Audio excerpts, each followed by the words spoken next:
Hello and welcome to today's video where we'll be exploring Sigmund Freud's theory of the human psyche, the ego, superego, and id. Everything you need to know. Ego, superego, id. According to Freud, our minds are made up of three main parts.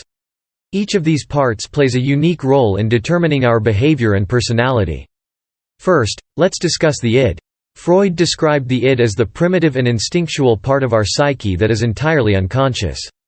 It is driven by the pleasure principle, which seeks to satisfy our most basic and immediate needs and desires. It is the dark, inaccessible part of our personality.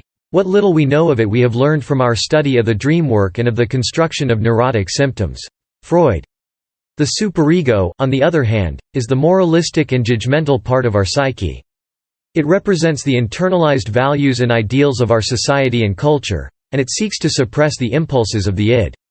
As Freud wrote, the superego stands in opposition to the desires of the id and represents our internalized sense of right and wrong.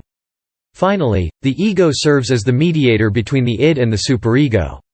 It is the conscious part of our psyche that tries to find a balance between our instinctual desires and our moral obligations. In Freud's words, the ego represents what may be called reason and common sense, in contrast to the id which contains the passions. Overall, Freud's theory of the human psyche provides a framework for understanding the different factors that contribute to our behavior and personality.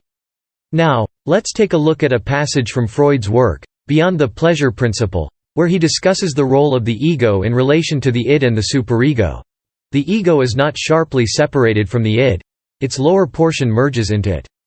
The ego represents what may be called reason and common sense, in contrast to the id which contains the passions. The ego is the organized part of the personality structure that includes defensive, perceptual, intellectual, cognitive, and executive functions. Conscious awareness resides in the ego, although not all of the operations of the ego are conscious. In conclusion, Freud's theory of the human psyche is a fascinating and complex framework for understanding our behavior and personality. Id, super